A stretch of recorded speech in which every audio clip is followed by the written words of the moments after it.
আরও ভালো অনুভূতির জন্য হেডফোন ব্যবহার করুন।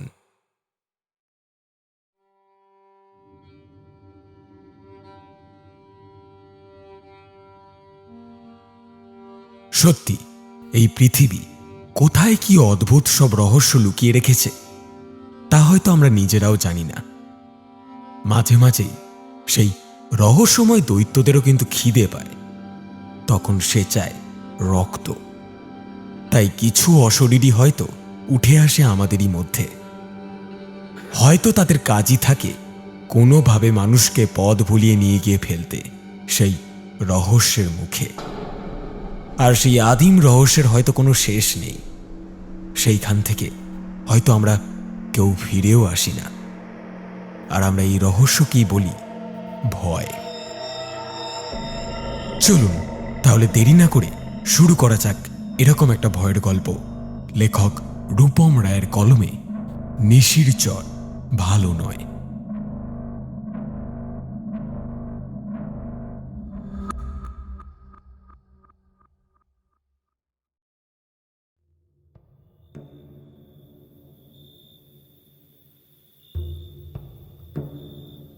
রাতের আকাশ জুড়ে বিরাজ করছে অসম্ভব অন্ধকার। মেঘগুলো নিজেদের চলার পথে আড়াল করে চলেছে। কুয়াশায় চারিদিক ছেয়ে আছে। বিরাজ করছে এক অসম্ভব আদিম নিস্তব্ধতা। রাত যত বাড়ছে চারিদিক যেন আরো আরো নিজেকে অন্ধকারে লুকিয়ে নিচ্ছে। তার উপর আজকের চাঁদের আলোর স্নিগ্ধ জ্যোৎস্নাও সেই অন্ধকারকে ঢেকে দিতে পারছে না। গ্রাম বাংলার রাত এমনিতেই হয় ভয়ানক, কিন্তু তার উপর এত গহীন অন্ধকারের ভিতর কোথাও কোনো শব্দ নেই। অন্য সমস্ত জায়গায় এই নিস্তব্ধতার কিছু প্রভাব না পড়লেও গ্রামের কিছু কিছু জায়গায় এই নিস্তব্ধতা অনুভব করা যায়। সেই সমস্ত জায়গা নিজেদের লুকিয়ে রেখেছে লোকচক্ষুর অন্তরালে। তারা বের করতে চায় না তাদের মধ্যেকার গহীন রহস্যগুলো। তারা হাজার হাজার বছর ধরে নিজেদের আড়াল করে গড়ে উঠেছে। গ্রামের বেশিরভাগ খেটে খাওয়া মানুষ তাই দিনের আলো ফোরাতে না ফোরাতেই ফিরে আসে ঘরে। কিন্তু কিছু মানুষ আজও তাদের পেট চালাবার জন্য ছোট্ট ডিঙি নিয়ে বেরিয়ে পড়ে, মাছ ধরে তার পরিবারের মুখে দু মুঠো অন্ন তুলে দিতে। রাতের অন্ধকার বা রাতের বিভীষিকাময় কালো জলকে ভয় পায় না তারা। এগিয়ে চলে নৌকার দাঁড় বাইতে বাইতে, কালো অন্ধকারের মতো জলে জাল বিছিয়ে মাছ খোঁজার পথে। আজ ঠিক তেমনই দামোদরের চরে মাঝরাতে একটা নৌকো চলেছে ধীর গতিতে। ছোট্ট একখান নৌকা, একটা মাত্র মাঝি। ছাউনিও রয়েছে নৌকোটায়। সেইখানে তখন টিম টিম করে একটা ব্যাটারি আলো জ্বলছে। ছোট একটা আলো তখন রাতের বিভীষিকাময় অন্ধকারকে দূর করতে না পারলেও একটু হলেও মাঝির মনে সাহসের জন্ম দিচ্ছে। অভিজ্ঞ মাঝিরা রাতকে ভয় পায় না। তারা ভয় পায় না এই কালো জলকে। তারা সাহসী, নির্ভীক, কিন্তু পেটের ক্ষুধা প্রচুর। আর বাড়ির লোকজনেরও তো পেট ভরাতে হবে। সমাজ বারবার গরিবের পাশে দাঁড়ানোর কথা বললেও কই, এই মানুষগুলো তাহলে এরকম রাতের বেলা ঘুরে বেড়াচ্ছে কেন? সবাই তো বলবে যে এটা তাদের জীবিকা। তবে তাই থাক। নদীর নীলচে জল চাঁদের আলোয় পড়ায় আরো মায়াময় পরিবেশ সৃষ্টি করেছে। চারিদিক নিস্তব্ধ। তার মধ্যে নৌকো বেয়ে চলেছে এক তরুণ মাঝি। মাঝির বয়স আন্দাজ 20-র বেশি হবে না। এই মাছ ধরার কাজে তখনও অপটু তার হাত। নাম তার সাইফুল। সাইফুল মাঝির ছেলে। তো আর গ্রামের পাঠশালায় যাওয়া হয়নি। বই কিনে দেওয়ার পয়সাও ছিল না তার বাপের। আগে ছোটবেলায় বাবার সাথে আসতো সাইফুল এই নদীতে মাছ ধরা দেখতে। বাবার কাজ করার আদব কায়দা সে ভালো মতোই জানে। বাবা জেলে হওয়ায় সে দেখেছে বড়শিতে আর জালের জন্য কি কি চার ব্যবহার করলে বেশি মাছ আসে, কতক্ষণ জাল নিয়ে বসে থাকতে হয়, কিভাবে বোঝা যায় মাছ জালে বিঁধেছে। দেখার নিজের করার মধ্যে আকাশ পাতালের ফারাক। বাবা কি সুন্দর চুপ করে বসে থেকে ধীরে ধীরে মাছের জন্য জাল বিছিয়ে দিত। তারপর কিছুক্ষণ অপেক্ষা করার পর চার জমে উঠলে তুলে আনত।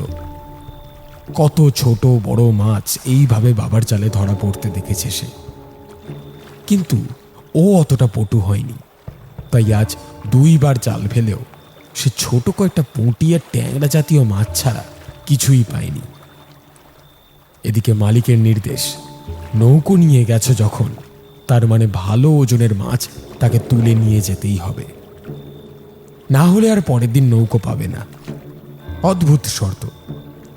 মাছ ধরা না পড়লে আর দেবে কিভাবে? আর বাবা অসুস্থ হয়েছে আজ প্রায় 2 মাস হলো। এতদিন যাচ্ছিল তাই দিয়ে চলে গেছে, কিন্তু এবার আর ওই রকম ব্যাপার নেই। নিজেই যদি রোজগার না করে উঠতে পারে, তবে দুটো মানুষের পেটে ভাত উঠবে কি করে তাদের? বাড়িতে কেউ নেই ও আর ওর বাবা ছাড়া। অনেক ছোটবেলায় মাকে দেখেছে সে, কিন্তু ও বড় হয়ে ওঠার আগেই মা এক অচেনা রোগে আক্রান্ত হয়ে এই জগতের মায়া ত্যাগ করে চলে গেছে। তাই বাবা অসুস্থ হওয়ার পর এই কাজকেই বেছে নিয়েছে সে। আর অন্য কাজ সে জানে না, পারবেও না। ছোট থেকে বাবার সাথে থেকে মাছ ধরার ব্যাপারটাই ভালোবাসত সে। বাবা কোন মালিকের নৌকো নিয়ে মাছ ধরতে যেত সে জানত, তাই কাজ পেতে বেশি সময় লাগেনি সাইফুলের। মালিকের কাছে গিয়ে মাছ ধরার কাজই চেয়ে নেয় সে। এই নিয়ে 4 দিন রাতে এসেছে মাছ ধরতে। প্রথম প্রথম অতটা মাছ তুলে দিতে পারত না সে, তাই তার বদলে গাল খেত খুব। কিন্তু ও ঠিক করেছে, আজ মাছ নিয়েই তবে সে পারে নৌকো ভেড়াবে। কিন্তু হাতে তেমন কিছুই জোটেনি। নৌকোর দ্বারে টান দিয়ে আস্তে আস্তে সে এগিয়ে চলল এক অচেনা চরের উদ্দেশ্যে। এই চরের দিকে খুব একটা মাঝি আসে না। নাম নিশির চর। ও শুনেছে যে এই নিশির চর নাকি খুব একটা ভালো না, তাই ভয়ে কেউ মাছ ধরতে চায় না। তার বাবা ওকে যখন নিয়ে আসতো, বলতো ওই চরে ভালো মাছ আছে। অনেক বড় বড় মাছ সেইখানে পাড়ের দিকে ঘাই মারে। কিন্তু লোকজনের মুখে সেই ভয়ের কথা চিন্তা করে কোনোদিন যায়নি সে। আর কোনো অন্য নৌকোও নাকি যাওয়ার সাহস দেখায় না এইদিকে। আজ নিয়ে প্রায় 4 দিন হলো মালিকের হাতে ছোট মাছ তুলে দিয়েছে। বাবাকে চেনে, তাই হয়তো অল্প কিছু পয়সা হাতে দেয়, তবে তার কতদিন। তাই সাইফুল আজ ঠিক করে বেরিয়েছে, মাছ নিয়েই সে ফিরবে, যে করেই হোক। ধুস, এই নিয়ে 2 বার জাল ফেললাম, এই কদিনের মতো আজও ছোট ছোট মাছ। কি করব বুঝতে পারছি না। শালা এত বড় নদী, কিন্তু মাছগুলো কোথায় উড়ে গেল? আর যদি মাছ না পাই, তবে ওই চরেই যাব। যেভাবেই হোক আজ মালিককে দেখিয়ে দিতেই হবে। নৌকো চালিয়ে দিল সামনের কালো অন্ধকারের মতো নিশির চরটার দিকে। একটু একটু করে চরটা ওর সামনে নিজের রূপ তুলে ধরছে। মাঝারি একটা কাদা মাটির চর, অল্প বিস্তর গাছগাছালি রয়েছে সেখানে। অন্ধকারে গাছগুলো একটা একটা বিশাল আকৃতির দৈত্যের মতো দাঁড়িয়ে আছে। সেখানে গাছের পাতার ঘনত্ব এতটা বেশি যে চাঁদের আলো প্রবেশ করতে পারে না জঙ্গলের মধ্যে। হিংস্র কোনো জন্তু না থাকলেও সেইখানে যে সাপ খোপ থাকবে তা সে ভালো মতোই জানে। নৌকাটা চরের থেকে একটু দূরে গিয়ে থামিয়ে দিল সে। ধীরে ধীরে দাঁড়িয়ে মাছের খাবার ছড়িয়ে দিতে লাগলো। রাত বাড়ছে, এবার একটু একটু করে নতুনভাবে জাল বিছিয়ে দিল। তারপর চুপচাপ ঘাপটি মেরে বসে রইল সে। অচেনা পরিত্যক্ত চরটার দিকে কিছুক্ষণ তাকিয়েছিল। তখন যেন সে ভুলেই গেছে ওটার ব্যাপারে শোনা নানা ভয়ের গল্প আর নানা কথা। সাইফুল মনকে বারবার বোঝাতে লাগলো, আজ ভয় পেলে হবে না। আজ যেভাবেই হোক প্রমাণ করে দেব আমিও পারি বাবার মতো মাছ ধরতে। সেই দিকে তাকিয়ে থাকতে থাকতে হঠাৎ করেই সে যেন শুনতে পেল চরটার দিক থেকে একটা মিষ্টি শীষের শব্দ ভেসে আসছে। সেই শব্দটা শোনা মাত্র তার শরীরের সমস্ত অঙ্গ যেন কাঠ হয়ে গেল। এটা তো জনমানব শূন্য একটা জায়গা, এখানে আবার শীষ দেবে কে? মনের ভুল ভেবে নিজের কাজে মনোনিবেশ করল। একটু পরেই দেখল চার জমে এসেছে। এবার জাল টানতে হবে। ভাগ্যে যা আছে দেখা যাক ভেবে জালে টান মারল সে। ধীরে ধীরে জাল গুটোতে গুটোতে দেখল 4-5টা নয়, প্রায় 15-16টা মাছ ধরা পড়েছে ওর জালে আজ। ছোট না, প্রত্যেকটা বড় বড় মাছ পড়েছে।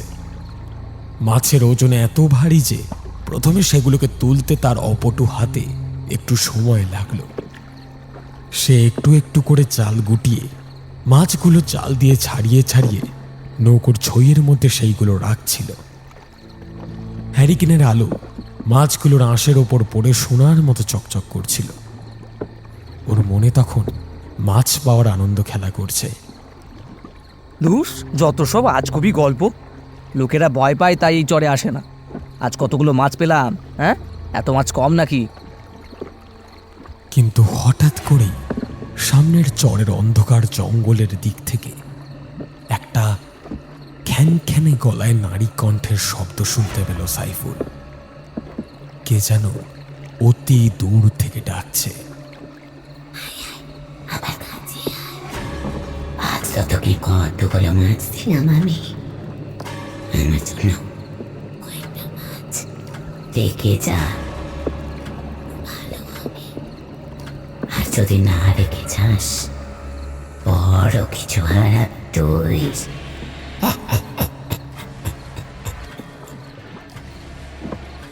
চারিদিক থেকে সেই হিস হিসে কণ্ঠটা ভেসে এলো।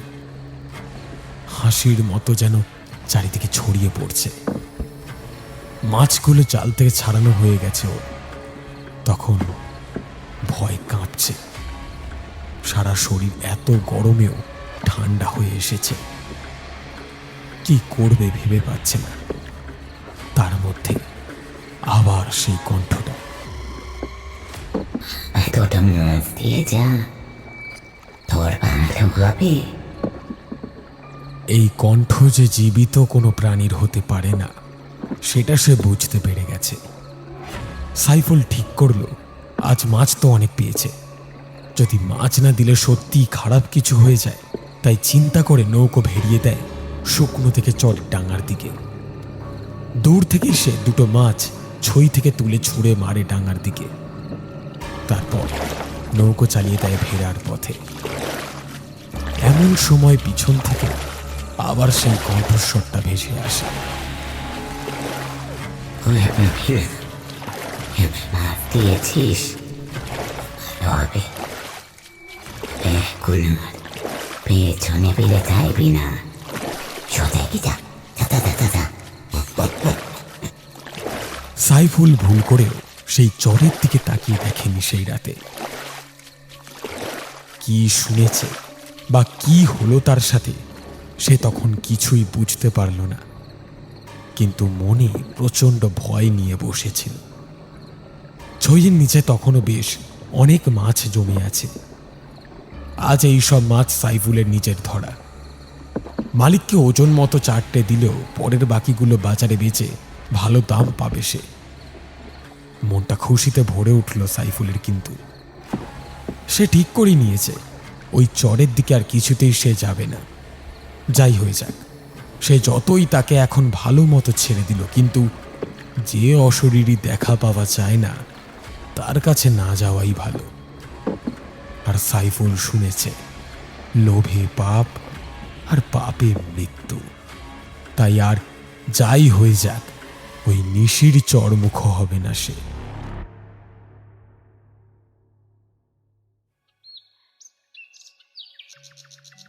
ভোর হতে না হতে সাইফুল আজ নিজের নৌকো ভেড়ালো ঘাটে। ওর নৌকোয় আজ অনেক মাছ, আর মনে একটা আত্মতৃপ্তি। সাইফুল নৌকো দড়ি বেঁধে মাছগুলো একটা ঝোলায় ভরে এগিয়ে গেল মালিকের ঘরের দিকে।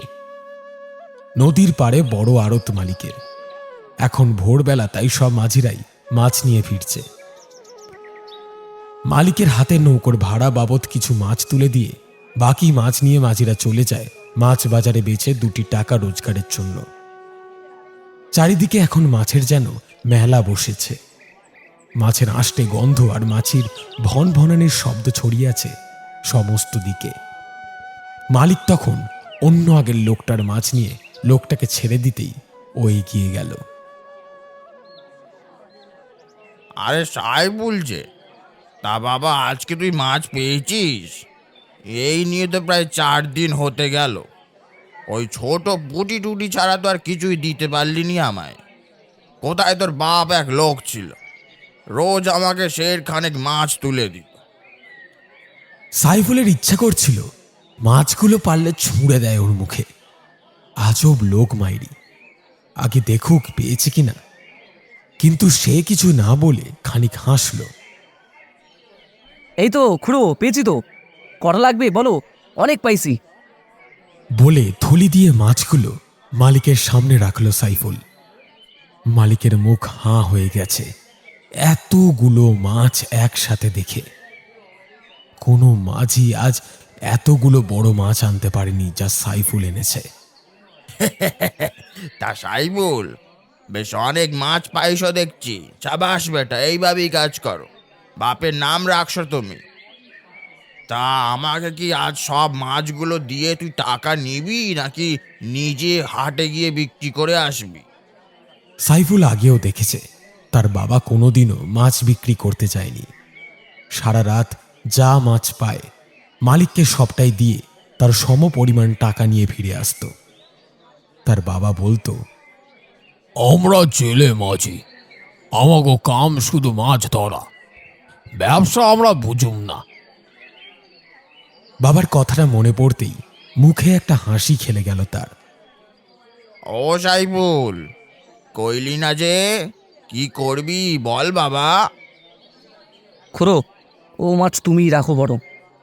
আমি সারা রাত মাছ ধরে ক্লান্ত, আর বাড়িতে বাবা অসুস্থ, বাবার ওষুধও নিতে হবে। তুমি বরং সব মাছের যা টাকা হয়েছে দিয়ে দাও। মালিক আর কিছু বলল না। খুশি মুখে ওকে প্রায় 2000 টাকার কড়কড়ে নোট বাক্স থেকে বার করে হাতে দিয়ে দিল। সাইফুল মালিককে নমস্কার জানিয়ে বিদায় নিল। তারপরে এগিয়ে গেল ঘাটের পাশে আগের রাতে রাখা ওর পুরনো সাইকেলটার দিকে। হাতে টাকা পাওয়ার খুশি আজ ওর মুখে।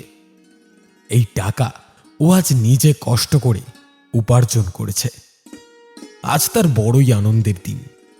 ওর বাবার উপযুক্ত ছেলে হয়েছে আজ সে। শেষে সাইফুলও ওর বাবার মতন এক জেলে। সাইকেল চালাতে চালাতে ও এখন হাসি মুখে এগিয়ে চলেছে গ্রামের পথে। সাইকেলের বেল বাজাতে বাজাতে এগিয়ে চলেছে সাইফুল। দামোদরের পাশে ছোট্ট একটা গ্রাম। গ্রামের বেশিরভাগ মানুষ না হয় চাষি আর না হয় জেলে। একদম প্রত্যন্ত গ্রামের কাঁচা রাস্তা। আসলে এই ভোরবেলায় সূর্য ওঠার সময়টা খুব ভালো লাগে সাইফুলের। মৃদুমন্দ বাতাসে এসে বারবার শীতল করে দিয়ে যাচ্ছে ওর শরীরটা। গ্রাম তো ওর রোজ দেখে, কিন্তু আজ ওর চোখ যায় শুধু প্রান্ত বিস্তৃত ধানের ক্ষেতের দিকে। ও একটা ক্ষেতের পাশে দাঁড়ালো সাইকেলটা নিয়ে। আকাশে সূর্য ওঠার জন্য নিজের আভা লালচে করে এনেছে। চারিদিকে সে নিজের আলোর খেলা ছড়িয়ে চলেছে। দিগন্ত বিস্তৃত মাঠে তখন অল্প হাওয়ায় দুলছে সোনা ধান। এক অপার সৌন্দর্যের দৃশ্য চোখে ধরা পড়ছে তার। সে হতভম্ব হয়ে শুধু দেখছে। ওর যেন মনে হলো এই রকম সুন্দর অপার্থিব সূর্যোদয় সে আর কোনো দিন দেখেনি। সাধে কি জীবনানন্দ দাস এই গ্রামের প্রেমে পড়ে গেলেন? ওদের গ্রামের নাম শীতল দিঘি। ভোর শেষে এখন সবে সূর্যের আলো ফুটেছে। তার মধ্যে দলে দলে মানুষ চলেছে কাঁধে গামছা জড়িয়ে আর এক পুঁটলি নিয়ে মাঠের পথে। গ্রাম বলতে সত্যি এক অজপাড়া গাঁ। শহরের ছিটে ফোটা ছোঁয়াও সেখানে পড়েনি। আর যে মানুষগুলো চলেছে মাঠের পথে, তারা কিন্তু সারা দিন রাত খেটে চলে সামান্য কিছু টাকার জন্য। কিন্তু তাদের খাবার কি? সেই পুঁটলিগুলো খুললে হয়তো পাওয়া যাবে পান্তা ভাত, কিছু নুন আর লঙ্কা। সেটাই তাদের দেহে শক্তি দিয়ে চলেছে।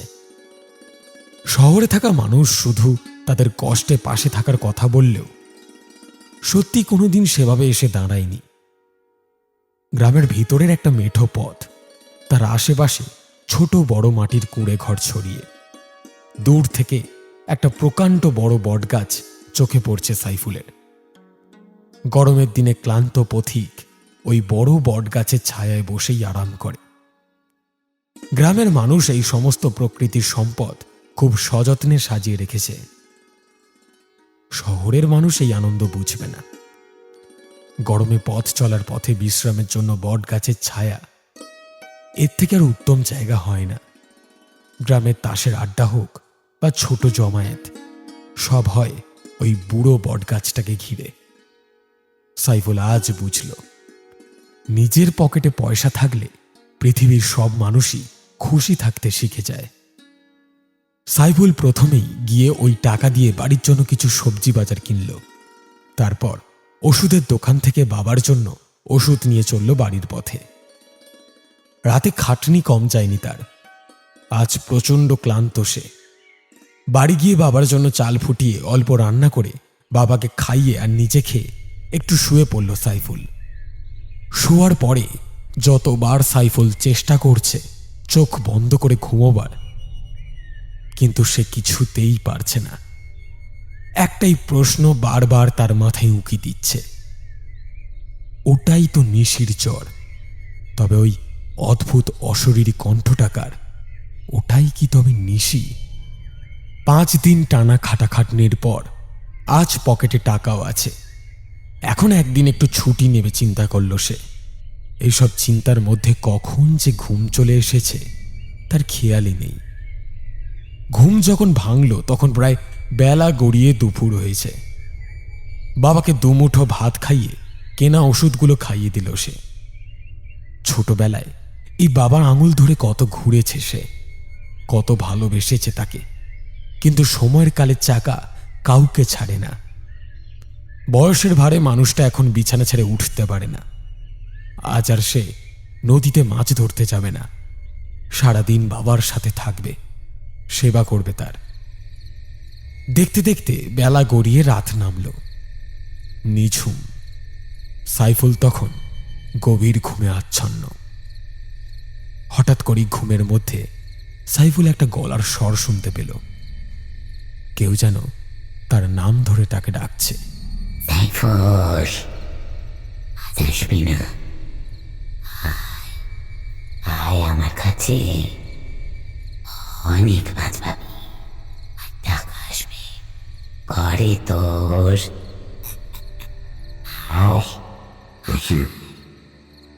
ঘুমের মধ্যে সাইফুলের এইরকম ডাক শুনে তার চটকা ভেঙে গেল। সে তখন থর থর করে কাঁপছে। আজ রাতে স্বপ্নে সেই নিশির চর যেন তাকে হাতছানি দিয়ে কাছে ডাকছে। ছোটবেলায় সে শুনেছে নিশি নাকি মাঝ রাতেই ডাকে, আর মোহের বশে আচ্ছন্ন হয়ে সেই ডাকে সাড়া দিলেই শেষ। তবে তার রক্ষে থাকে না, মৃত্যু অবধারিত। সে গ্রামের ছেলে, তাই ছোট থেকেই এইসব ঘটনা শুনে বড় হয়েছে।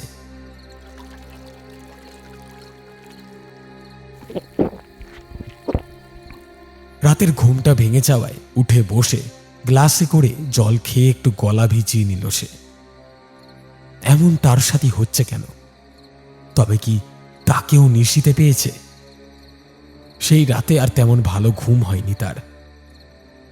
আর বাবা অসুস্থ হলেও রাতের বেলা আজ যেন একটা গোঙানির শব্দ মুখ থেকে ক্রমাগত করে চলেছে। তবে কি বাবা কিছু বুঝতে পেরেছে তাই ওরকম করছে? কোনোদিন তো করে না। রাতের বেলা নিজের ঘরে শুয়েও একটু ভয় ভয় করছিল সাইফুলের। সে যাই হোক, রাতের বেলার ভয় দিনের আলো ফোটার সাথে সাথেই কোথায় উবে যায় তা কেউ জানে না। আজ সে সকাল সকাল বেরিয়ে পড়ল চৌধুরীদের পুকুরের দিকে। জায়গাটা ওর খুব প্রিয়। ছোটবেলায় এইখানে ঘন্টার পর ঘন্টা কাটিয়েছে সে। ও তখন ওর সাথে হওয়া ঘটনাগুলো মনে মনে ভাবছে চুপচাপ বসে। আর মাঝে মাঝেই পুকুরের পাড়ে পড়ে থাকা নুড়িগুলো টুপ শব্দে ছুঁড়ে দিচ্ছে জলের দিকে। কি অদ্ভুত না? একবার নুড়িটা পুকুরের মধ্যে পড়ার সাথে সাথেই ওর ছোট জায়গায় একটা জলের তরঙ্গ সৃষ্টি হয়, আর তা ছড়িয়ে পড়ে সমগ্র জলাশয়ের কোণে কোণে। হঠাৎ করেই সাইফুলের কাঁধে একটা হাত রাখল কেউ।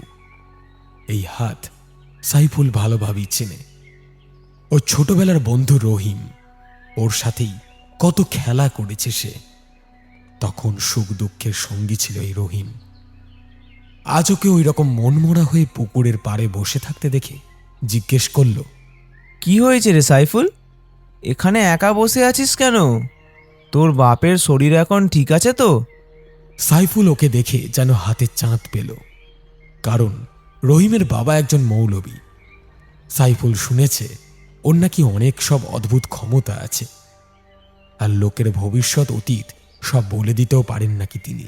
সাইফুল ওকে বলল, ও রহিম, বস। কাম নেই তোর এখন? একটা ব্যাপার নিয়ে একটু চিন্তায় পড়ে গেছি রে বন্ধু। কাল থেকে যেন কিছু একটা ঘটেছে আমার সাথে। সবসময় কেউ যেন আমার পিছনে নজর রেখে চলেছে। রাতে ঘুমের মধ্যে অদ্ভুত কিছু স্বপ্ন আসছে। কি করব কিছুই বুঝতে পারছি না। আবার রাতে তো মাছ ধরতে যেতে হবে আজ।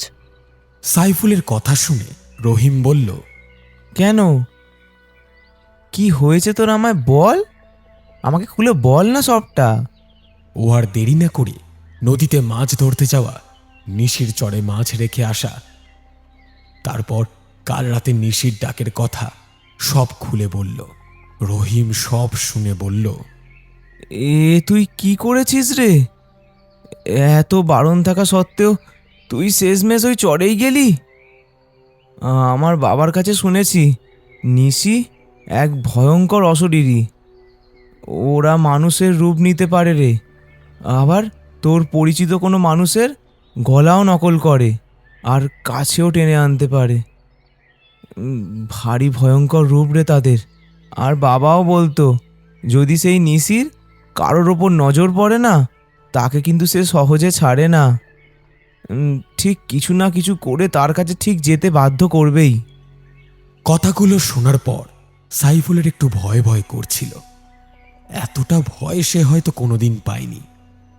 তাহলে ভাই, এইবার কি উপায়? আজ তো আমাকে আবার নদীতে মাছ ধরতে যেতে হবে রাতের বেলায়। পকেটে যা টাকা ছিল সব তো শেষ।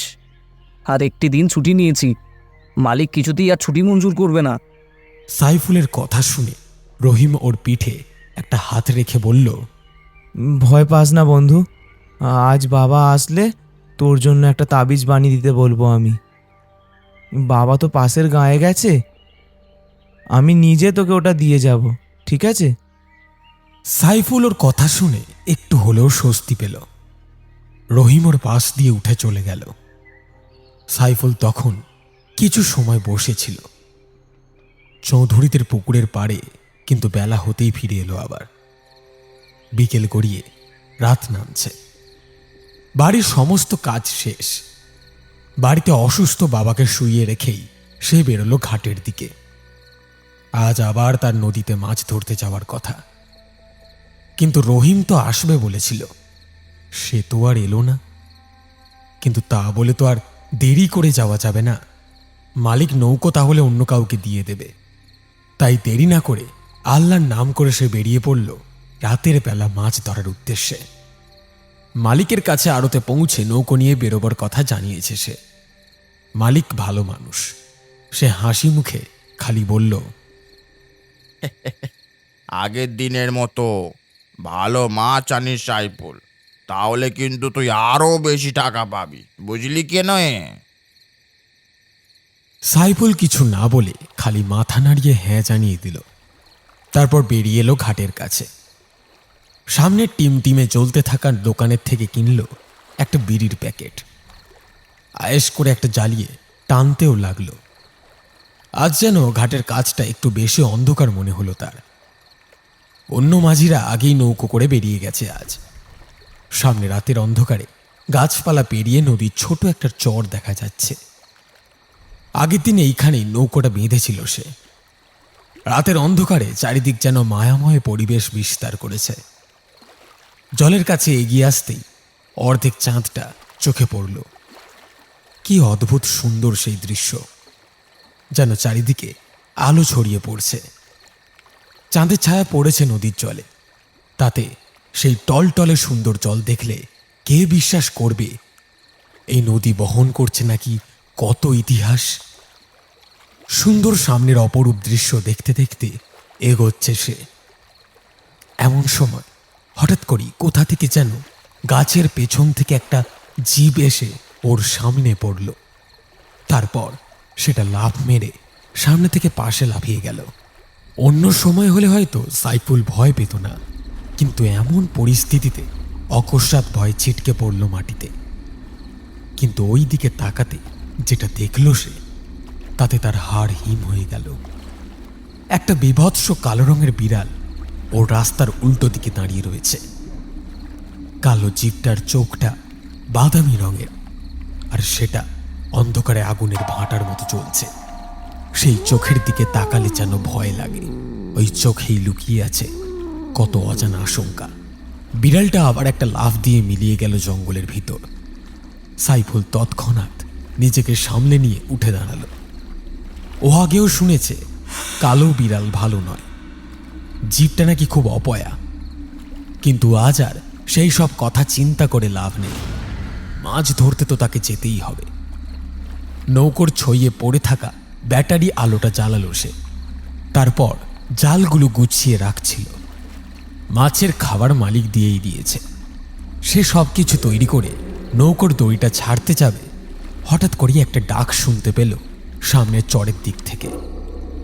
কে একজন দূর থেকে তাকে ডাকছে।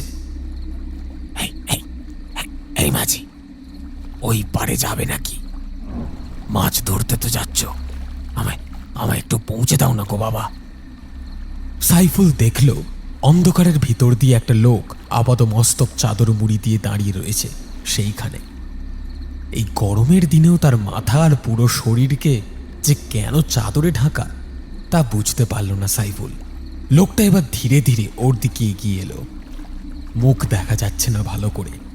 সে আবার বলল, একটু পাড়ে ছেড়ে দে না বাপ, ওই দিকেই তো যাচ্ছিস।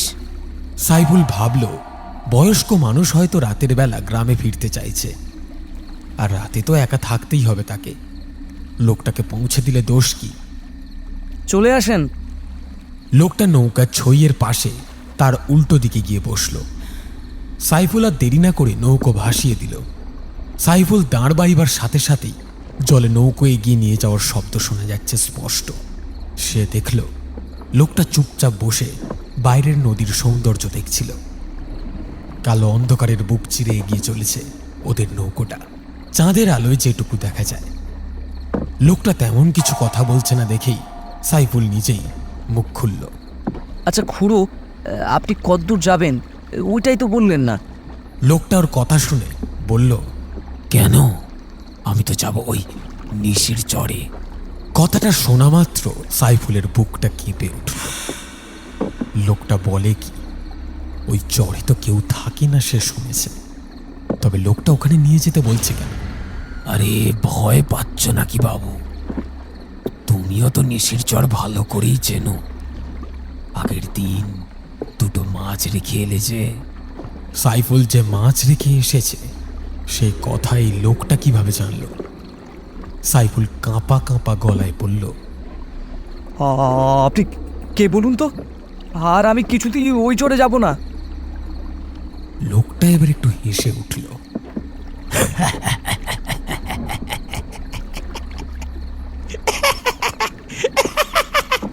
যাবি না মানে? তোকে যে যেতেই হবে। নিশির নজর একবার যার উপর পড়ে সে কি আর ফিরতে পারে? আমিও পারিনি। আজ থেকে 40 বছর আগে। তুইও পারবি না। ও ঠিক তোকে টেনে নিয়ে যাবে।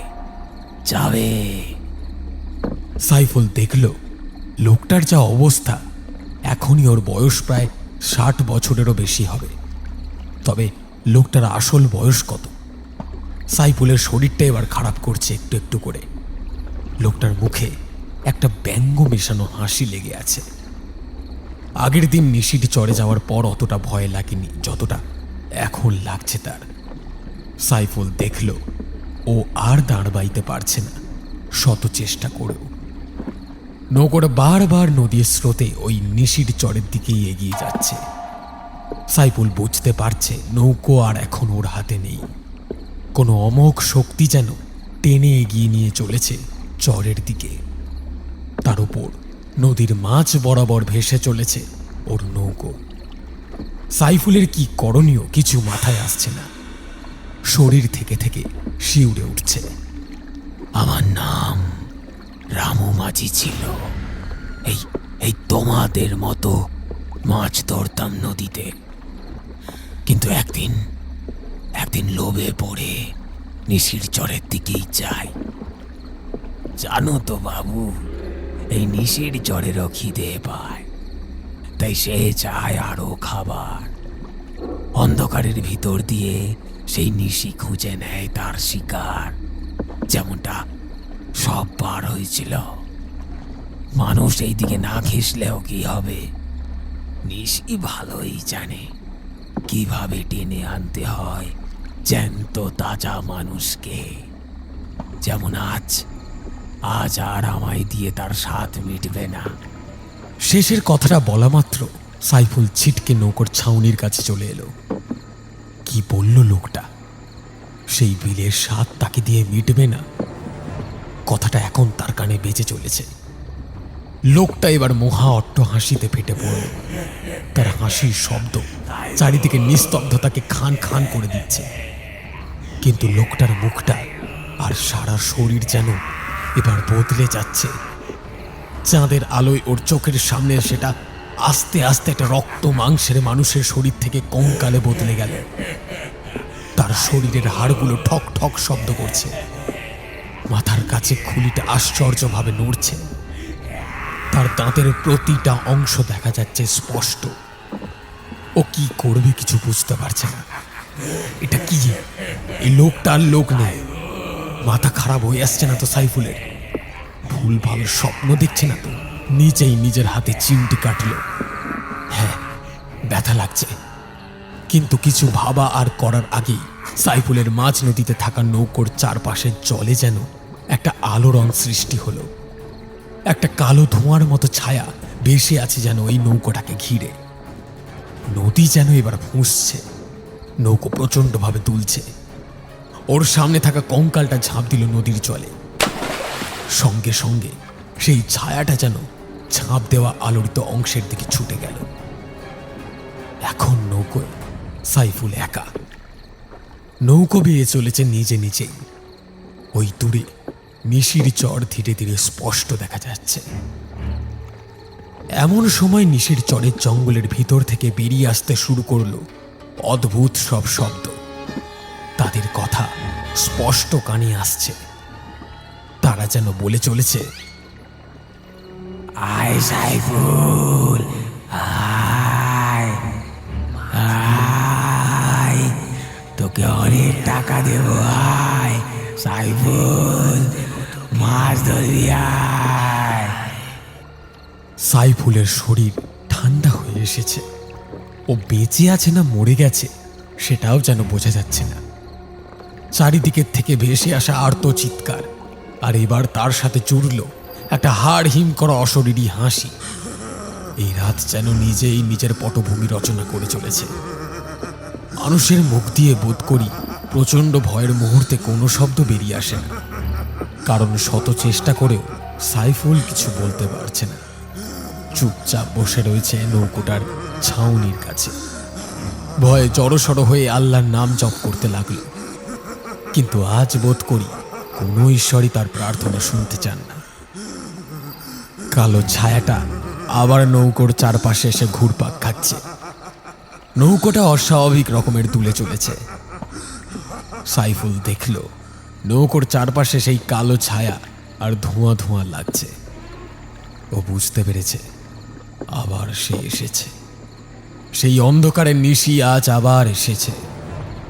আর সে জানে তার শিকার এখন হাতের মুঠোয়। পালাবার কোনো পথ নেই, শুধু সময়ের অপেক্ষা। কখন সে হাত বাড়িয়ে স্বাদ নেবে একটা রক্ত মাংসের জল জ্যান্ত মানুষের শরীরের। হঠাৎ করেই সাইফুলের কানে এলো একটা শব্দ। এ শব্দ তার চেনা, আজানের শব্দ। কেউ দূর থেকে আল্লাহর নাম জপ করছে, আর অন্ধকারের ভেতর দিয়ে একটা অচেনা নৌকো ভেসে আসছে ওই নৌকোটার দিকে। হালকা আলোতে দেখতে পেল সাইফুল। সেই নৌকোতে ওর প্রাণের বন্ধু রহিম আর ওর বাবা মৌলভী সাহেব ছিলেন, আর তিনি আল্লাহর নাম জপ করছিলেন।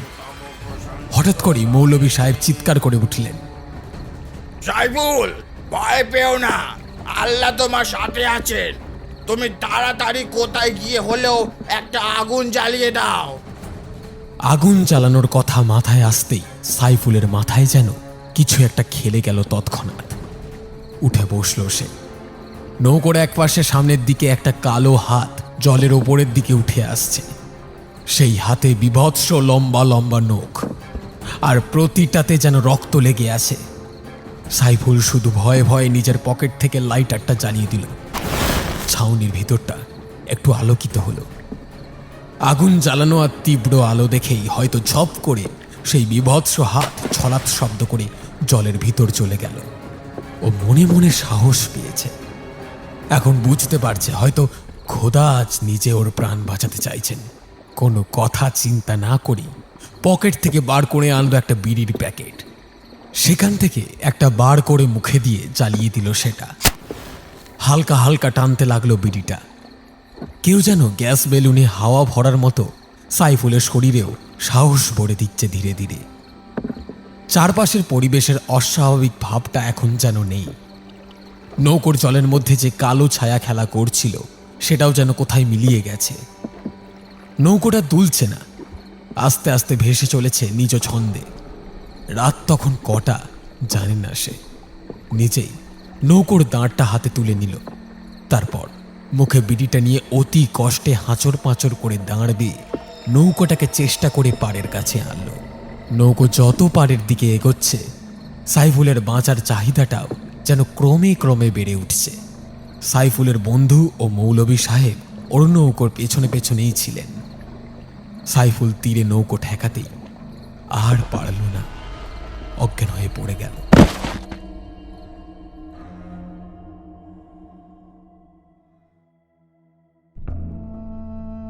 তারপর সাইফুলের আর কিছু মনে নেই। সাইফুলকে যখন রহিম ও মৌলভী সাহেব উদ্ধার করেন তখন ওর শরীর জ্বরে পুড়ে যাচ্ছিল। সঙ্গে সঙ্গে ওকে নিয়ে যাওয়া হয় সদর হাসপাতালে। প্রায় 5 দিন সে একটা ঘোরের মধ্যে ছিল। তারপর বন্ধু রহিমের সেবা ও শুশ্রূষার জন্য ধীরে ধীরে সুস্থ হয়ে ওঠে সে।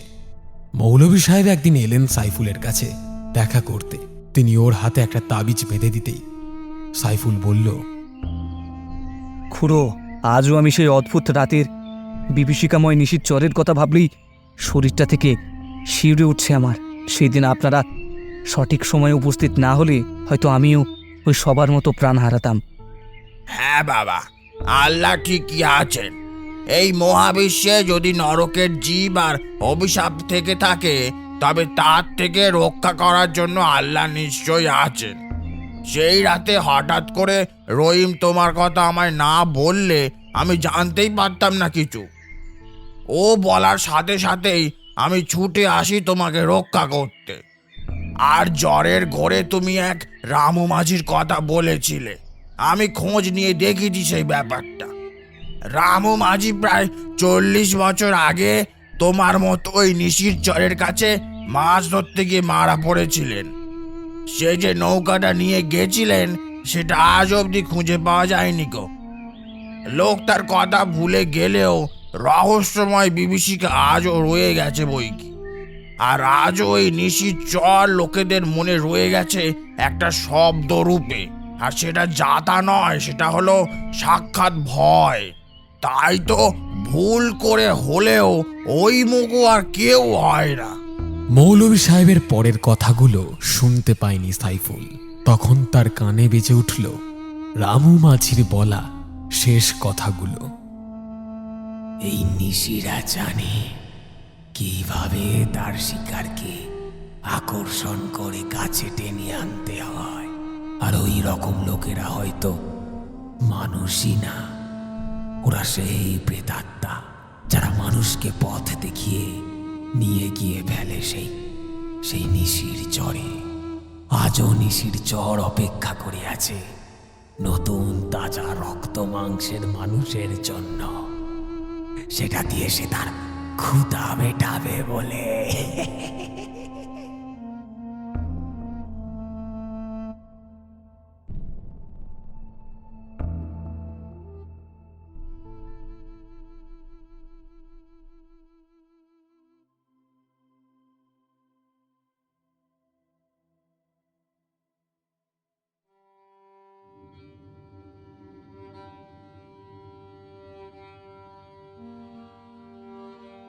শুনছিলেন আজকের গল্প নিশির চর ভালো নয়।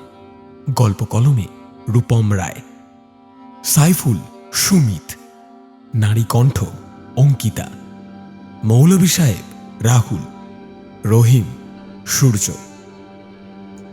অন্যান্য চরিত্রে রাহুল, স্নেহাশিস, আমি সায়ন।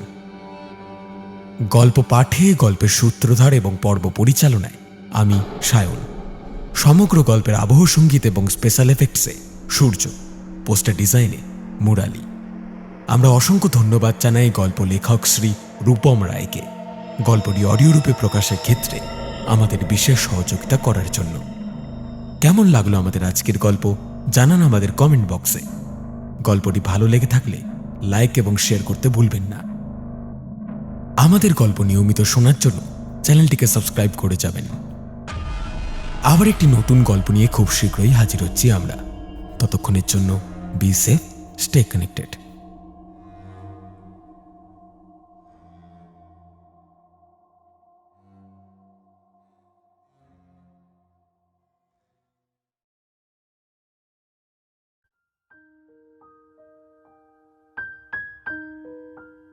মাস তিনেক হলো মিনতি দীপের সাথে বিয়ে করে এ বাড়িতে এসেছে। দীপের মায়ের শরীরটা বেশ অনেক দিন থেকেই ভালো যাচ্ছিল না। ছেলের বিয়েটা দিয়ে এবার অন্তত উনি শান্তিতে মরতে পারবেন। বৌমা মিনতিকে বেশ ভালোই লাগে ওনার। মেয়েটা শিক্ষিতা, সুশ্রী, বুদ্ধিমতী আর শান্ত স্বভাবের। সংসারের বিভিন্ন কাজের প্রতি একটা চাপা উদাসীনতা থাকলেও স্বামী ও শাশুড়ির প্রতি যথেষ্ট যত্নবতী। মিনতি জানে ওর শাশুড়ি আর বেশি দিন নন, তারপরই এই সংসারের সব দায়িত্ব এসে তার ঘাড়েই পড়বে। সে না হয় ঘরের কাজ ধীরে ধীরে শিখে নেবেও, কিন্তু রান্না বান্না, ঘর গুছিয়ে রাখা ছাড়াও তার এই শ্বশুর বাড়িতে আরও একটা কাজ আছে, ভবিষ্যতেও থাকবে। বেড়াল। বিয়ের পরেই মিনতি কোনো এক আত্মীয়ের মুখে শুনেছিল তোমার শাশুড়ি বরাবরই বেড়াল ভক্ত। বর্তমানে বাড়িতে ওনার 5-5টা বেড়াল আছে, 2টো বড় আর 3টে সদ্যজাত। বেড়াল এই প্রাণীটার নাম শুনলেই গা ঘিন ঘিন করে ওঠে মিনতির। এখন অবশ্য দেখতে দেখতে সয়ে এসেছে, তবু এখনো নিজের হাতে বেড়ালকে খেতে দিতেও পারে না। শাশুড়ি মাই ওগুলোকে ডেকে এনে খেতে দেয়, আর মিনতির উদ্দেশ্যে বিরক্ত সহ হেসে উঠে বলে, আমি না থাকলে বিড়ালগুলোকে তো তুমি দেখবে বাছা। সরে না থেকে ওদের সাথে বন্ধুত্ব পাকিয়ে নিলেই তো হয়। দেখবে ওরাও তোমাকে ভালোবাসতে শুরু করে দেবে। কান বন্ধ রেখে শাশুড়ির এইসব কথাগুলোকে একেবারে এড়িয়ে চলে মিনতি। রাতে দীপ বাড়ি ফিরে নিজেই বেড়ালগুলোকে ডেকে খেতে দেয়। মাঝে মাঝে বেড়াল বাচ্চাগুলোকে ভালোবেসে নিজে হাতে খাইয়েও দেয়। প্রথমটায় খুব বেশি আপত্তি করলেও মিনতিকে এখন এসব ব্যাপারে ভীষণই উদাসীন হতে দেখা যায়। ব্যাপারটা ক্রমশ চোখে পড়ে দীপের। সেও তার মায়েরই মতো বিড়াল ভক্ত, তবে মিনতিকে ওদের যত্ন নেওয়ার জন্য জোর করে না কখনো। সেদিন রাতে খাওয়া দাওয়া সেরে বেড়ালকে খেতে দেবার পর অন্য দিনের মতো টিভির সামনে না বসে নিজের ঘরে চলে গেল দীপ। মিনতির সাথে একটু কথা বলতে হবে। একটু বেশি চুপচাপ হয়ে পড়েছে মেয়েটা। আজকাল প্রয়োজন ছাড়া একটা অতিরিক্ত কথা বলে না ও। ছুটির দিনগুলোতে নিজের ঘরেই ঘুমোয়। দুপুরগুলো শীর্ষেন্দু রচনা সমগ্র পড়েই কাটিয়ে দেয়। এরকম হওয়ার কারণটা না জানলেই নয়। আলোটা নিভিয়ে শুয়ে পড়া মিনতির পাশে গিয়ে বসল দীপ।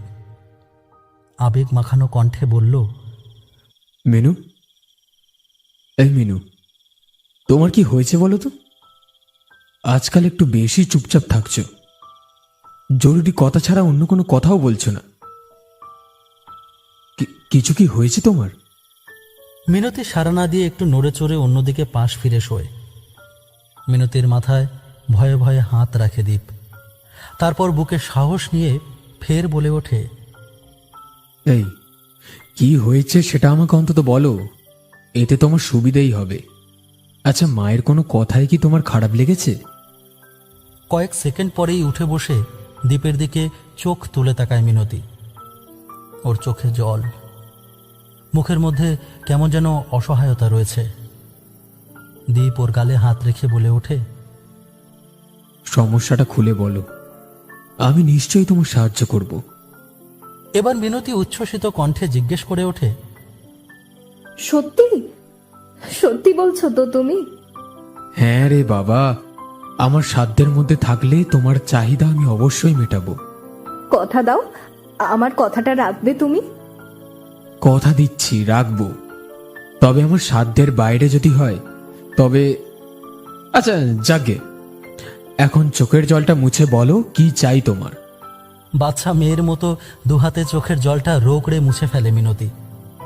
তারপর কণ্ঠ দৃঢ় করে বলে ওঠে, তুমি তো জানোই আমার বেড়াল টেড়াল একদম অপছন্দের, আর মা ওগুলোর দায়িত্ব বারবার আমাকেই দেওয়ার চেষ্টা করেন। আমার মনে হয় ওই 5টা বেড়ালকে বাইরে কোথাও ছেড়ে দেওয়া হলে। লাল হয়ে ওঠে দীপের সমস্ত চোখ মুখ। মুহূর্তে উদ্ভূত হওয়া নিজের ক্রোধকে কোনো ক্রমে চেপে রেখে দীপ বলে ওঠে,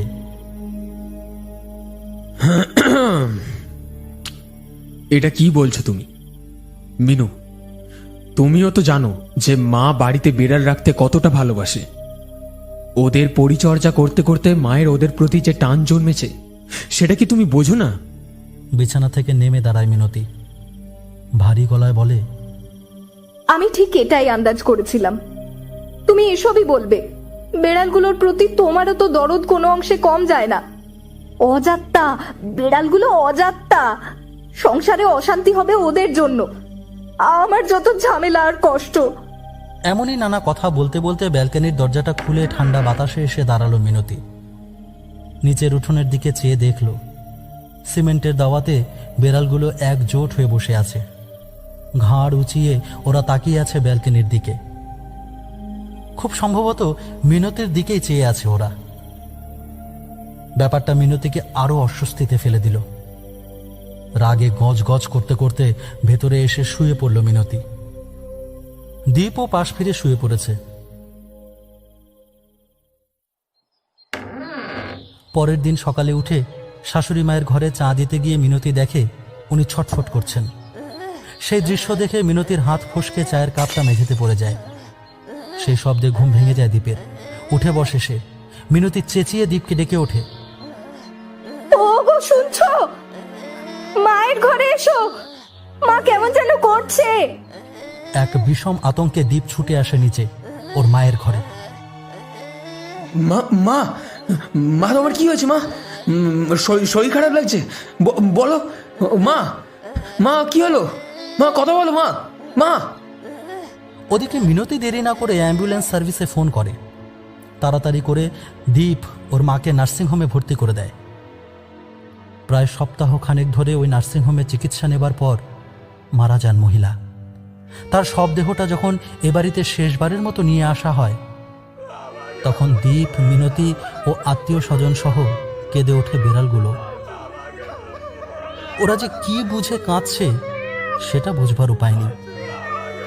তবে বোঝা যাচ্ছে ওদের মধ্যে কেমন যেন একটা ভয় ঢুকেছে। প্রায় 1 সপ্তাহ চেনা হাতে সকাল আর দুপুরের খাবার না পেয়ে ওরা 5 জন যেন বুঝেই গেছে ওদের ভবিষ্যৎ অন্ধকারে মিশে যাচ্ছে। এবার থেকে সারাদিন কে ওদেরকে দেখবে, কেই বা ওদের সাথে খেলবে। শাশুড়ি মা হাসপাতালে থাকার সময় মিনতির ননদ এ বাড়িতে থাকছিল। সেই বিড়ালগুলোর দেখভাল করছিল। কিন্তু শ্রাদ্ধের কাজকর্ম পেরিয়ে গেলে তো সেও এ বাড়ি থেকে চলে যাবে। তারপর কি হবে? মিনতিকে এই বিড়ালগুলোর পরিচর্যা করতে হবে নাকি ওদের নিজের হাতে খেতেও দিতে হবে? ব্যাপারটা কল্পনা করতেই গা শিউরে উঠল মিনতির। এরপর বেশ কিছুদিন পর প্রথম যেদিন চোখ নাক বুজে বেড়ালগুলোকে খাবার দিতে গেল মিনতি, তখনই ব্যাপারটা ঘটল। কোনো রকমে খাবারটা মুখের কাছে নামিয়ে দিয়েই চলে আসবো আমি। ওনারা আবার মুখের সামনে খাবারটা তুলে না ধরলে খেতে পারেন না। যত সব বাড়াবাড়ি। দুধ ভাতের বাটিটা বসে থাকা বিড়ালগুলোর মুখের সামনে নামিয়ে দিতে যাচ্ছিল। আচমকা গায়ে কালো কালো ছাপা ছাপা দাগ থাকা সাদা বিড়ালটা ওর হাতটাকে আঁচড়ে দিয়ে পেছনে পিছিয়ে গেল। বলে চেঁচিয়ে উঠল মিনতি। ওর হাত থেকে বাটিটা পড়ে গেল ঝংকার তুলে। সব কটা বিড়াল মেউ মেউ করতে করতে পেছনের দিকে পিছিয়ে যেতে থাকলো। রাগে আর যন্ত্রণায় বাটিটা বাম হাতে তুলে নিয়ে বিড়ালগুলোর দিকে ছুঁড়ে মারল মিনতি। তারপর প্রায় ছুটতে ছুটতে বাড়ির ভেতর চলে গেল। প্রথম থেকেই মিনতিকে বিড়ালগুলো ভয় করে, তাই একটা বিড়াল ভয়ই ওকে আছড়ে দিয়েছিল। তার পরিবর্তে মিনতি বাটি ছুঁড়ে দেওয়ায় একটা বড় বিড়ালের নাক আর দুই চোখের ঠিক মধ্যবর্তী অংশটা আহত হলো। বিকেল গড়িয়ে আসার সময় ক্ষুধার্ত ছোট বিড়াল তিনটে ছড়িয়ে ছিটিয়ে পড়ে থাকা দুধ মাখা ভাতগুলো খেতে শুরু করলো। সেদিন রাতে শোবার আগে দীপ মিনতিকে আদর মাখা কণ্ঠে বলে উঠল, বলছি কি, তোমাকে আগে বলিনি বলে যেন রাগ করো না। আমি না কাল কলকাতার বাইরে যাচ্ছি। কয়েকটা কাজ আছে, সেগুলো সেরে 3 দিন পরে ফিরে আসবো। মানেটা কি? কি বলছো তুমি? এত বড় বাড়িতে একা থাকতে হবে আমাকে? একেবারেই না, তুমি তোমার বাবার বাড়িতে চলে যাও। হঠাৎ একটা দুষ্টু বুদ্ধি নেচে উঠল মিনতির মাথায়। ও বলে উঠল, বেশ, সে না হয় দেখা যাবে। আগে তুমি যাও, তারপর সেরকম মনে হলে আমিও বাবার বাড়ি চলে যাব।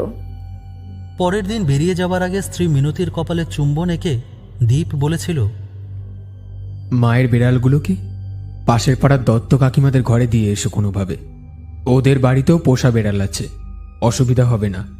তারপর সাবধানে যেও তোমার বাবার বাড়ি। স্বামীকে বিদায় দিয়ে পরিকল্পনা মাফিক কাজ শুরু করে দিল মিনতি। আজ যেভাবেই হোক বিড়ালগুলোকে পৃথিবী ছাড়া করবে ও। আজ বাবার বাড়ি না গিয়ে ও বাড়িতেই থেকে গেল। তৈরি হয়ে প্রথমে গেল বাজারে। মিনতি জানে ইঁদুর মারার বিষ কোথায়, কোন দোকানে পাওয়া যায়। কিন্তু প্রশ্ন হলো, ইঁদুর মারার বিষে বিড়ালগুলোকে আদৌ মরবে? যদি না মরে তাহলে? সঙ্গে কার্বলিক অ্যাসিডও নিয়ে নিল।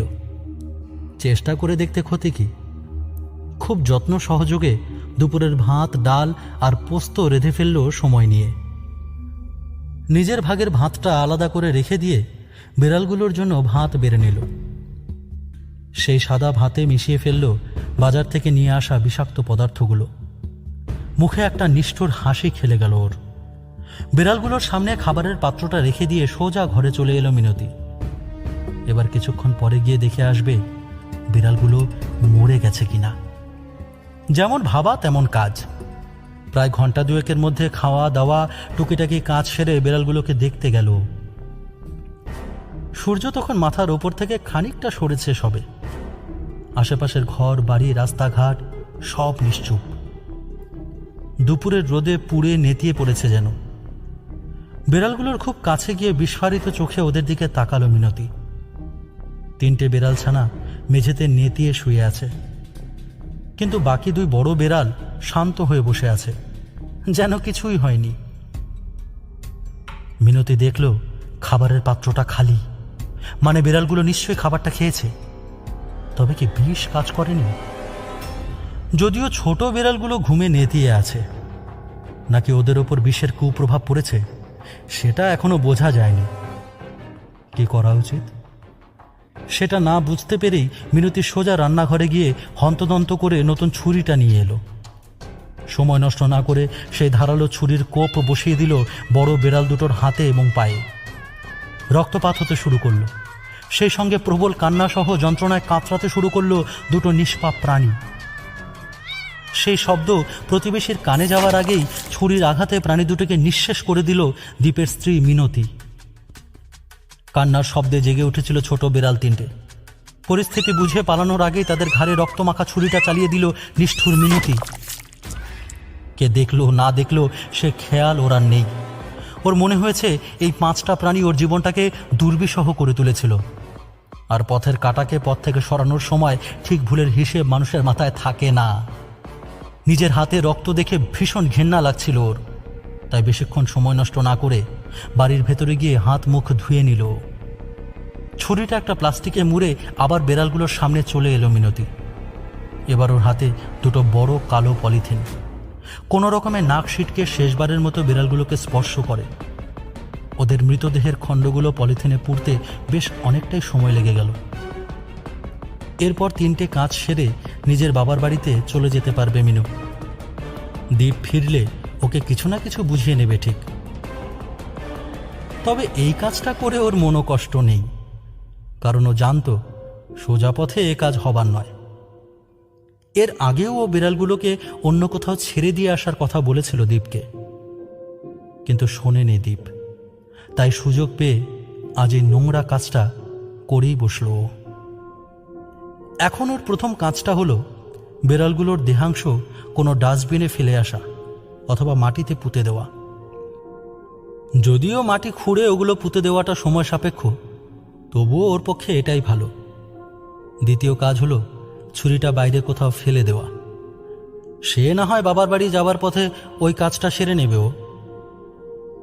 আবার একটা দুষ্টু হাসি হেসে কাজে লেগে পড়ল মিনতি। ওর কানে এখনো ওগুলো বেজেই চলেছে, বেড়ালগুলোর আর্তনাদ। আর শেষ কাজ হলো মেঝেতে রক্তের দাগ পুরোপুরি মুছে ফেলা, যাতে এ বাড়িতে মৃত বেড়ালগুলোর কোনো চিহ্নই না থাকে। সবটুকু সেরে বেরোতে প্রায় সন্ধে হয়ে গেল মিনতির। 3 দিন পর দীপ বাড়ি ফিরে প্রথমেই মিনতিকে সামনে বসিয়ে এটা ওটা গল্প জুড়ে দিল। এই মিনু, জানো তো কাজের থেকে বেশি ঘোরাঘুরি আর খাওয়া দাওয়াটাই হয়েছে। তোমাকে বড্ড মিস করছিলাম। তা তোমার কেমন কাটলো সময়টা? ভালোই কেটেছে, আপদ বিদায় করছি বলে কথা। হ্যাঁ, কি বললে? না মানে যাওয়ার আগে ঘরটা একটু ঝেড়ে গেছিলাম। প্রচুর পুরনো খবরের কাগজ বেরিয়েছিল, সেগুলো বিক্রি করে দিয়েছি সব। আরো কত কি বেরিয়েছিল সেগুলো সোজা ডাস্টবিনে দিয়ে এসেছিলাম। তা ভালোই করেছো। আচ্ছা, আমাদের বিড়ালগুলো? বেড়ালগুলোর প্রসঙ্গ উঠতেই চোখ মুখ চেপে নাকি সুরে কেঁদে উঠল মিনতি। দীপ ঘাবড়ে গিয়ে জিজ্ঞেস করল, আরে হয়েছেটা কি বলবে তো? অমন করে কেঁদেই চলেছ, কি হয়েছে? জানো তো, আমি পেছন পাড়ার কাকিমাদের বাড়িতে রেখে দিয়ে এসেছিলাম ওদেরকে। আজ সকালে বাড়ি ফিরে যখন নিতে গেলাম ওদেরকে, তখন শুনলাম। আবার কেঁদে উঠল মিনতি। এ কান্না আসল না নকল সেটা বোঝার উপায় বা মানসিকতা কোনোটাই দীপের ছিল না। সে জানতে চায় কি হয়েছে বেড়ালগুলোর সাথে। দম নিয়ে আবার বলতে শুরু করলো মিনু। দত্ত কাকিমা বললেন যে আমাদের বিড়ালগুলোকে পরদিন সকাল থেকে আর খুঁজে পাননি ওনারা। জানি না ওরা আর ফিরে আসবে কিনা। আমার চিন্তা তোমাকে নিয়ে। তুমি কিন্তু একেবারেই মন খারাপ করবে না, কথা দাও আমাকে। দীপের চোখে কখন যে জল চলে এসেছিল সেটাও নিজেও বুঝে উঠতে পারেনি। মৃতা মায়ের চরম পছন্দের এই 5টা বেড়াল যে আর নেই, চলে গেছে অন্য কোথাও, দীপের অন্তর মন সেটা মেনে নিতে পারছিল না কিছুতেই। তবু স্ত্রীর কথাতে বিশ্বাস না করার কোনো কারণ তার মাথাতেই এলো না। একটা ভয় হলো কেবল। বিড়ালগুলো রাস্তায় বেরিয়ে গেল কোথায়? দুরন্ত গতিবেগে ছুটে আসা কোনো গাড়ি ওদেরকে পিষে ফেলেনি তো? সে সম্ভাবনার কথা মাথাতে এলেই কেঁপে উঠছে দীপের মস্তিষ্ক। খারাপও লাগছে, মায়ের ভালোবাসার বিড়ালগুলোকে রাখতে পারল না ওরা। বেশ কয়েকদিন কেটে গেছে, বেশ চুপচাপ হয়ে গেছে দীপ। একদিন সকালে মিনতি এসে ওকে জানালো যে সে অন্তঃসত্ত্বা। ল্যাপটপের করতে থাকা কাজ ফেলে ফিকে হাসি হেসে উঠে দাঁড়িয়ে স্ত্রীকে বাহুবন্ধনে আবদ্ধ করল দীপ। মিনুর কানের কাছে ঠোঁট এনে বলে উঠল, আমার মনে হয় জানো তো, মা আমাদের সন্তানের রূপ নিয়ে ফিরে আসছে। সে কি আবার বেড়াল পুষতে হবে নাকি? ঠাট্টার সুরে কথাটা বলে ফেলল মিনতি। কথাটা শুনে একটু বিরক্ত হলো দীপ। মিনু, তোমার পছন্দ নয় বলে অন্য কারোর পছন্দগুলো নিয়ে ঠাট্টা অথবা মজা করাটা ভালো নয়। যথাসময়ে মিনতির কোল জুড়ে এলো এক কন্যা সন্তান। বাড়িতে মা লক্ষ্মীর আশায় দীপ সহ মিনতিও ভীষণ খুশি। দীপের মনে হয় ওর মাই যেন ফিরে এসেছে।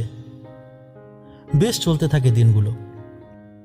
কিন্তু ওই যে, মানুষ করে ফেলা পাপ ভুলে যেতেই পারে, কিন্তু সেই পাপ কিন্তু মানুষটাকে ভুলে যায় না।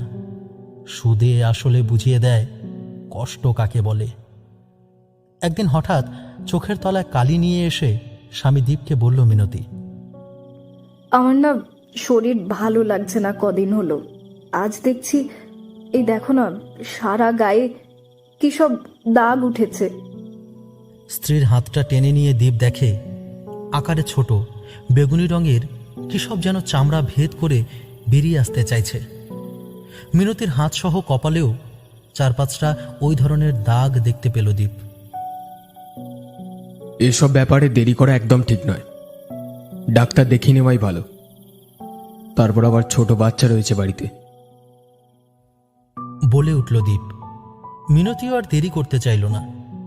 যদিও ব্যথা নেই, তবে মনে একটা ভয় কাজ করছে। সঙ্গে দুদিন ধরে মাথাটাও ঘুরছে ওর। অবশেষে চর্মরোগ বিশেষজ্ঞর পরামর্শ নিতে উদ্যত হলো দম্পতি। ডাক্তার ব্যাপারটা দেখে যা বুঝলেন সেটা বললেন দীপকে। দেখুন, এই জিনিসটা কি তা আমার জানা নেই, আর উনি কি কি খেয়েছিলেন তা আমি সব জেনে নিয়েছি ওনার থেকে। যা বুঝলাম তাতে এই জিনিসকে অ্যালার্জির পর্যায়ে ফেলা যেতে পারে। তবে উনি গত 3-4 দিন ধরে কোন কোন জিনিস স্পর্শ করেছেন সে ব্যাপারে আরও জানা দরকার। আচ্ছা, একটা কথা বলুন তো, আপনার স্ত্রীর এর আগে এরকম কি কিছু হয়েছিল? না তো ডাক্তারবাবু। যদিও উনি বলেছেন যে এর আগে তেমন কিছু হয়নি, তবুও আমার মনে হলো ব্যাপারটা একবার আপনাকে জিজ্ঞাসা করা দরকার। আচ্ছা ডাক্তারবাবু, ক্যান্সার জাতীয় কিছু নয় তো? না না, ব্যাপারটা ক্যান্সার নয়, তবে সেই জাতীয় কিছু একটা হতে পারে। তবে তাকে ক্যান্সারের নাম দেওয়া চলে না, কারণ ক্যান্সার এত তাড়াতাড়ি এতটা ছড়িয়ে পড়তে পারে না। আর ক্যান্সারের বৈশিষ্ট্য ও লক্ষণ এর থেকে একদম আলাদা। তবে এ নিয়ে আপনি একদম চিন্তা করবেন না। আপনাকে একটা ডাক্তার আমি সাজেস্ট করছি। অ্যাপয়েন্টমেন্ট নিয়ে কাল পরশু নাগাদ আপনি একবার দিল্লি চলে যান। ব্যাপারটা প্লিজ ফেলে রাখবেন না।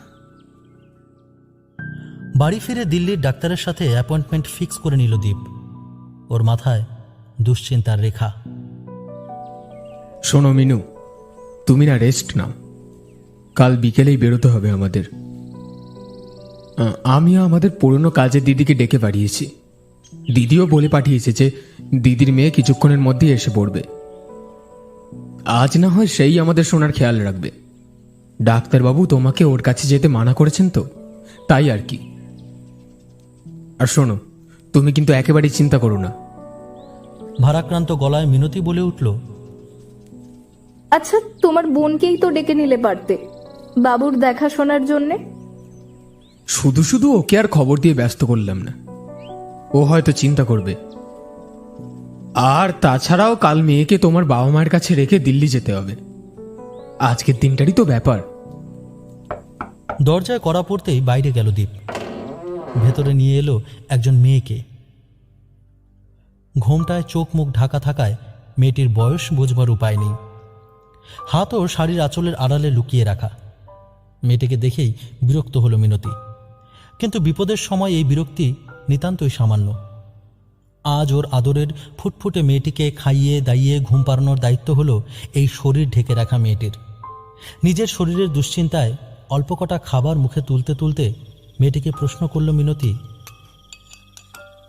তুমি নিজেকে ঢেকে রেখেছো কেন? কয়েক মুহূর্ত ভেবে নিয়ে ক্ষণক্ষণে গলায় মেয়েটি ওদের আঞ্চলিক ভাষাতেই উত্তর দিল, আমার গায়ে তো অ্যাসিড পড়েছিল গো বৌদি, তাই পুড়ে গেছি। কিভাবে? একটা মেয়ে মানুষ আমায় মারতে গিয়েছিল, ঠাকুর বাঁচাই লিছে।